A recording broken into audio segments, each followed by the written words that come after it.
तो हम सीधे मध्य प्रदेश के सागर जिले के रहली चलते हैं, जहां पर आपको बता दूं रहली विधानसभा से बड़ी खबर आ रही है, जहां पर भारतीय शक्ति चेतना पार्टी की राष्ट्रीय अध्यक्ष बहन संध्या शुक्ला जी के द्वारा आने वाले 2023 के विधानसभा चुनाव में 200 विधानसभाओं पर प्रत्याशी घोषित करने का दावा किया गया है। वहीं पे आपको बता दूं रहली विधानसभा में भारतीय शक्ति चेतना पार्टी ने अशोक लोधी को टिकट दे दी है। आपको बता दूं वहीं पर पंडित गोपाल भार्गव की मुश्किलें बढ़ा दी हैं और गंभीर आरोप लगाए हैं। आइए दिखाते हैं खबर क्या है पूरी।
रहली विधानसभा क्षेत्र का विधायक कैसा हो?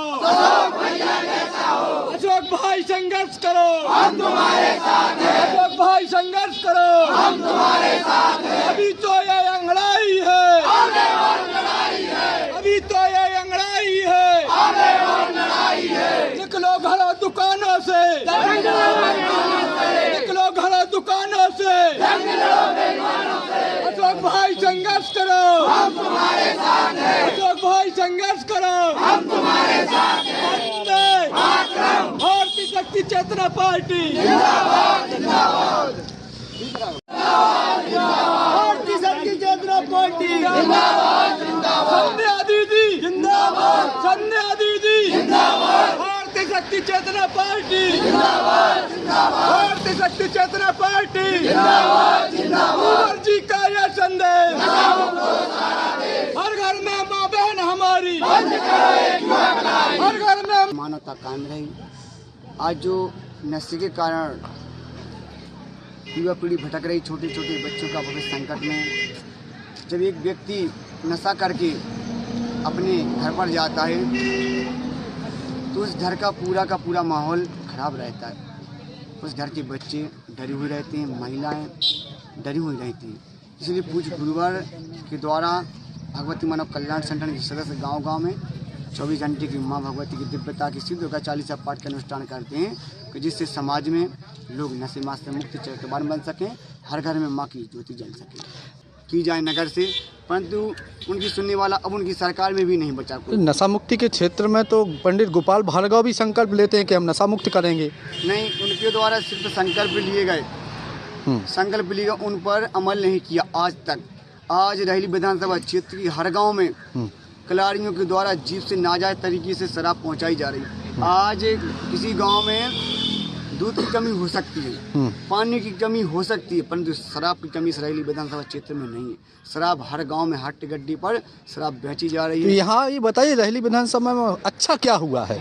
अभी तक तो कुछ भी अच्छा नहीं। आप ग्राम लोहागढ़ में आप यहाँ पर आए हैं, मैं आपका स्वागत करता हूँ कि आप निडर पत्रकार हैं और भगवती मानव कल्याण सिंह, मैं भारतीय शक्ति चेतना पार्टी की ओर से आपको बधाई देना चाहता हूँ। आप रहली विधानसभा क्षेत्र के विजयपुरा पंचायत ग्राम लोहागढ़ में खड़े हैं। 75 सालों में आज़ादी की सिर्फ और सिर्फ 75 सालों में अगर मैं गाँव की बात कर दूँ तो सिर्फ 1500 रुपये की हम लोगों ने सचिव पर दबाव डाला था, तो इस नल की यहाँ पर सिर्फ 1500 रुपये का एक छोटा सा गड्ढा भर खुदा है। 75 साल में कुछ नहीं किया, कुछ नहीं किया, सिर्फ और सिर्फ लूट रहे हैं जनता के लिए। गोपाल भार्गव के रोडों में नीचे नाम लिखा है जय गोपाल। सिर्फ और भैया इतनी सी एक पोड़ा भी रोड नहीं है। एक तरफ से रोड बनती है, दूसरी तरफ बन नहीं पाती, वो पीछे से मिटने का काम लग जाता है। आप रहली विधानसभा क्षेत्र की आज ये स्थिति बन चुकी है ग्रामीण क्षेत्रों में कि आज गड्ढे हो चुके हैं, पूरी रोडें बंजर हो चुकी हैं। क्यों? आज आप किसी सरकारी भवन में चले जाओ, सरकारी भवन की स्थिति ये है कि वो भवन 1 साल के अंदर बंजर हो जाता है। हर कहीं भ्रष्टाचार पूरे पैमाने पर काम कर रहा है। आप कितने लोगों को लगभग आपकी पार्टी में उतरेंगे चुनाव में? जब आप वोट मंगाने के लिए पहुंचेंगे तो जनता से क्या निवेदन करेंगे आप? अब वैसे तो भगवती मानव कल्याण संगठन रहली विधानसभा क्षेत्र में 10 वर्षों से निरंतर समाज सेवा के लिए काम कर रहा है। आप लोगों ने पहले गोपाल भार्गव के लिए समर्थन क्यों दिया था? अब पिछली बार आश्रम गए थे तो उनने कहा था कि अगर मैं यहाँ से चुनाव जीत गया तो मैं रहली विधानसभा क्षेत्र में जो नाजायज तरीके से गांव-गांव शराब पहुंचाई जा रही उस पर पाबंदी लगवा दूंगा और भ्रष्टाचार को खत्म कर दूंगा। परंतु ऐसा उनने एक भी जो संकल्प उनने गुरुवार के यहाँ पर लिए थे वो संकल्प उनने पूर्ण नहीं किए। आपको क्या लगता है कि उनको कहीं ना कहीं डर था कि हम चुनाव हार जाएंगे, जब तो आप लोगों का समर्थन लिया था? हाँ, पिछली बार निश्चित पिछली बार अगर हम लोगों ने उनका साथ नहीं दिया होता तो वो चुनाव हार। ठीक है, आइएगा। आप रहली विधानसभा में इस कदर की हुंकार भर रही हैं, अभी आपने अपने उद्बोधन में बहुत कुछ कहा है, और क्या कहना चाहती हैं? रहली विधानसभा में क्या विकास नहीं हो रहा है क्या? रहली विधानसभा क्षेत्र में विकास के नाम पर से वादे दिए जा रहे हैं, जनता को वादे जाए। सबसे मेन मुद्दा ये है महिलाओं के लिए कि नशा मुक्त किया जाए। जब तक घर परिवार का प्रत्येक सदस्य यदि नशा मुक्त नहीं होगा तब तक महिलाएं सुखी नहीं रह सकती। आप देखते हैं, बोलते हैं अरे सरकार ने तो मजदूरी बढ़ा दी, सरकार ने मजदूरी बढ़ा दी। मजदूर जाएगा, मजदूरी लेकर आएगा तो उस मजदूरी का करेगा क्या? सबसे पहले वो शराब की दुकान पे जाएगा, वहां से बोतल लेकर आएगा और शराब पिएगा, घर में मारपीट करेगा। तो मैं मतलब ये कहना चाहती हूँ कि एक शराबी सिर्फ शराब नहीं पीता है, वह शराब के साथ साथ अपने परिवार का भविष्य पी जाता है, अपने बच्चों का भविष्य पी जाता है, परिवार की सुख शांति पी जाता है, बच्चों के बचपन के खिलौने पी जाता है, बच्चों की पुस्तकें पी जाता है, बच्चों को जो सुख सुविधाएं मिलनी चाहिए वो एक शराबी अपने शराब के साथ में सब कुछ पी जाता है। क्या लगता है पंडित गोपाल भार्गव जी विकास नहीं करा पा रहे क्या रहली का? उनकी तो बड़ी चर्चाएं होती हैं मीडिया में। अरे चर्चाएं होती हैं, देखने के लिए होती हैं। आप कुछ भी यदि कोई मंत्री या विधायक, मुख्यमंत्री कोई भी यदि कोई निर्माण करवाता है तो वो उस पर अपना नाम लिखवा देता है। तो मैं उनसे बस इतना ही पूछना चाहती हूँ कि आप जो निर्माण करवाते हैं तो क्या आप अपने निजी पैसे से करवाते हैं? क्या जो आपको तनख्वाह सरकार देती क्या आप उसमें करवा देते हैं? आप करवाते हैं तो जनता के पैसों से करवाते हैं। आज हम यदि सुबह से लेकर शाम तक जो दिनचर्या में जो भी सामान हम इस्तेमाल करते हैं तो उसका हर एक चीज का टैक्स आम जनता से लिया जाता है, चाहे साबुन हो, मंजन हो, कोई भी चीज हो, तो वो पैसा कहाँ जाता है? सरकार में। और जो सरकार का पैसा आता है वो वहीं से ये सब कार्य करवाते हैं। तो उसमें उनका कोई नहीं है कि उनने मतलब यदि वो अपने खुद के निजी पैसे से करवाते तो उनकी वाहवाही मानी जाती कि भार्गव जी ने जितना अच्छा कार्य करवा दिया। आपको क्या लगता है कि नारी हैं, नारियों का यहाँ पर रहली विधानसभा में सम्मान नहीं है, नारियों के लिए कुछ योजनाएं नहीं है? वो कहते हैं बेटी पढ़ाओ बेटी बचाओ अभियान चल रहा है। नहीं तो अभी मतलब जो मासिक महाआरती हुई थी पिछली महीने में मैं यहाँ पे आई थी तो यहाँ पे रैली भी निकाली गई थी और टीआई साहब के लिए वहाँ पे ज्ञापन सौंपा गया था। तो कुछ महिलाएं जो फिलहाल में आज यहाँ पे नहीं आई हैं वो हमारे साथ में थी, तो वो हमसे बोल रही थी, हमने वहाँ पे ज्ञापन सौंपा था तो वो हमसे बोल रही थी दीदी आप ये बोलना वहाँ पे जाके कि जो वो बोलते हैं कि बेटी बचाओ बेटी पढ़ाओ, बेटियों का विवाह करवाओ और साथ में दवानों को शराब पिलाओ और बेटियों को विधवा बनाओ। तो ये महिलाओं की बात है जो मैंने सुनी थी। तो मैंने महिलाओं से ये बात कही थी कि आपके मन में जो विचार है आप नहीं बोल पा रही वो बताइए, तो संगठन की तरफ से वो आवाज उठाई जाएगी। तो हम ये कहना चाहते हैं कि भार्गव जी देखें, पहले आए ग्रामीण स्तरों में जाए, छोटे छोटे से गाँव में जाए कि परिस्थिति क्या है। तो क्या आप अशोक भाई के साथ में हैं सब लोग?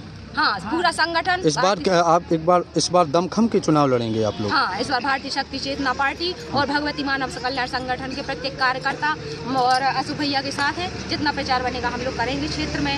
और भार्गव जी से भी मतलब कहते हैं कि अब आपके शायद दिन गए हैं। ठीक है।